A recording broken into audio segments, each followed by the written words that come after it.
I'd like to take a moment to really just announce the one thing that is not going to be included in this talk today. That being a step-by-step guide. There is no recipe, no formula to realizing your creative potential. Instead, what I'm here today to offer you is a framing tool, a kind of visual aid that you can all employ whenever you'd like. And I'm hoping that this tool, that it can lift you from working in a place of isolation towards a greater network, or a forest, as it were. Before I get to that, I'd like to share a bit about my own experience in forming the collective Lone Worlds. Now, you might be wondering, what do I mean when I say collective?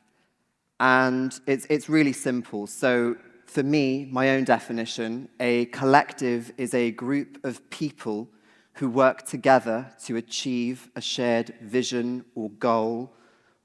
And this isn't just something that is new to today. I mean, collectives have existed throughout history. There are examples that you can find from as early as the pre-Raphaelites to Warhol's factory. These are all collectives in their own right.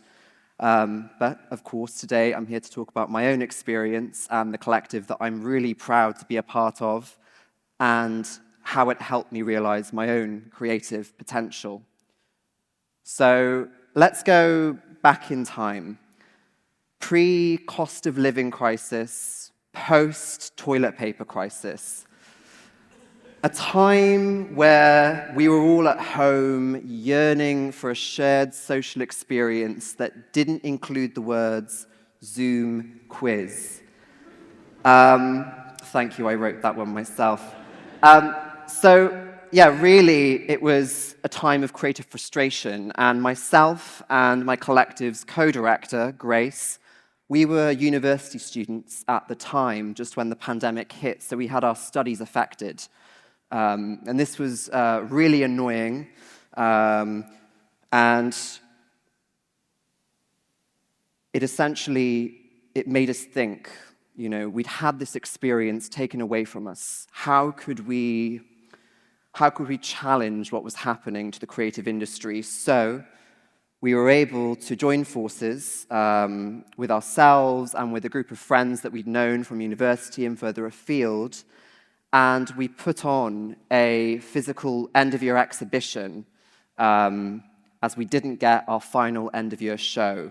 Now, for those of you who don't know what a final end-of-year show is, it's basically what you get from the university in exchange for £30,000 of debt. Although that isn't true, because I actually got a chocolate coin at my graduation, so I'm very thankful for that. But yeah, we put on this exhibition, and it was a success. We all had a great time. It was a great laugh. We got to really just sort of flourish with our own work. I was a performance artist, Grace a painter, and countless others, sculpture, film, and it was a good time. And the thing that we really learned from this experience was that we wanted to continue creating work, not just as solo artists, but as a collective, together. So with that in mind, we didn't really have necessarily a direction. We just had this knowing that we wanted to continue this project. So months and months passed, and there were conversations had which, between you and me, they were really just procrastinations. A lot of creative block, a lot of questioning what it was that we were trying to achieve. We knew we wanted to keep making work. The truth of it really is that we were ignoring a very bold truth. And this truth was essentially the experience that bound us all together. That being that we're all a bunch of queers. So with this in mind, we set about experimenting, and we decided to put on a new show. just give it a test. This show would be called Come Be Queer. Original title, I know. So Come Be Queer swings around. At this time, we hadn't really cultivated a loyal audience. We were still kind of finding our feet, our identity. But we thought, let's give it a try. And so the time comes.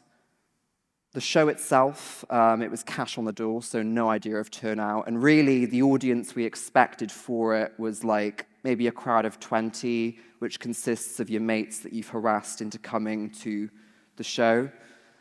And they did, actually, but not just that. At around 6:30, before the show, I'd noticed there were a couple of punters, so I went outside to just greet them, and then there were another 10 people, then 20, 30, and before you knew it, we had a line of people amassed around the corner of the building and across the street. And that night, we had over 100 people in attendance for our event, which, there's a picture of them, all a cackle of queers, just having a good time. And it was like a joyous night of stories and experiences and sharing those stories after this really long period of isolation. And the people who came and performed their work,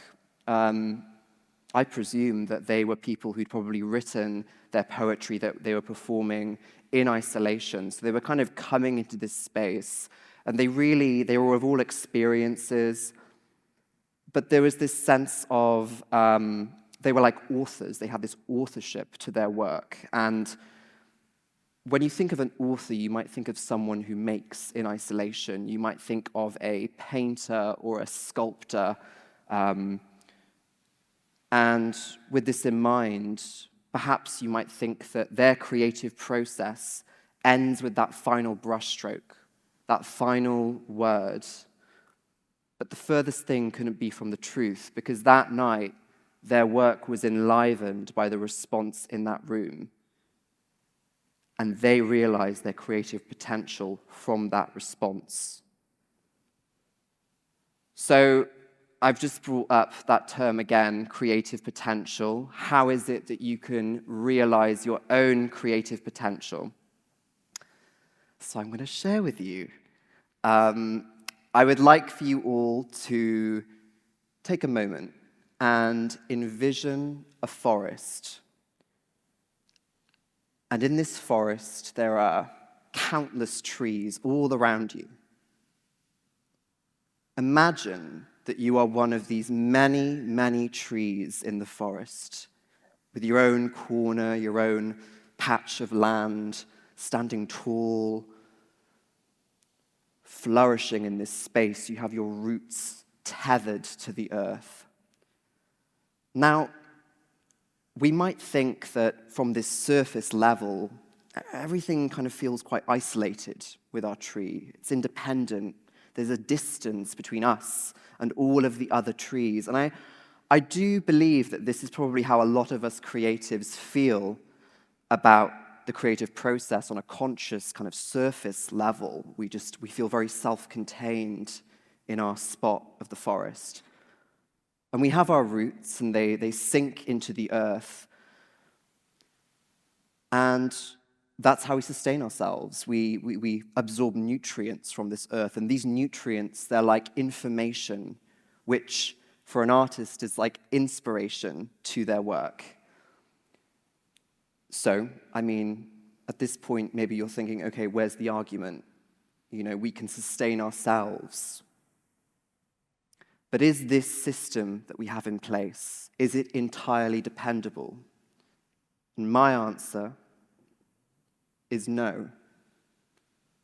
You see, there are external factors which could impact your tree in a negative way.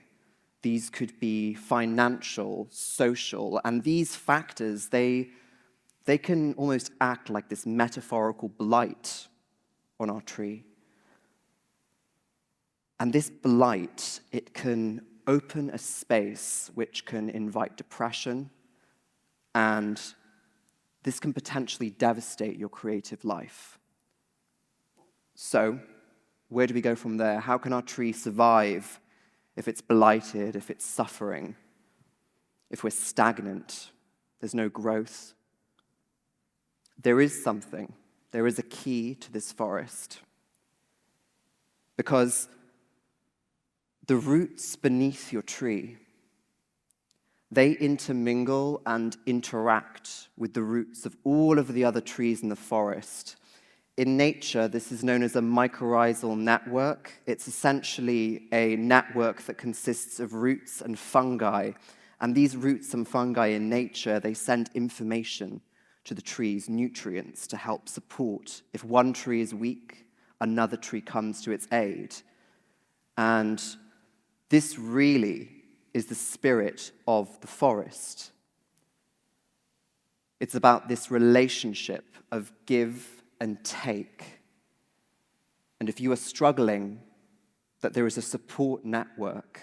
And the forest, it's a place where no energy is lost. It's only borrowed and borrowed again. Everything is recycled back into this beautiful process. And this is the creative ecosystem with which I'm currently working, and I hope that you can too. Realizing your creative potential is realizing your place in this forest. I know for myself, I've really had times where I've struggled as a creative, especially as a solo artist, kind of freelancer. I felt like there have been obstacles and barriers that I've had to face alone. And I had this preconceived notion that this was something that I had to handle alone. But my work with Loan Worlds, it showed me that I don't have to be alone anymore. And if there's anything that I'd like for you to take away from this talk, it's that you too can be a part of something much larger than yourselves. And before I go, I will leave you with a question. Will you join the forest? Thank you.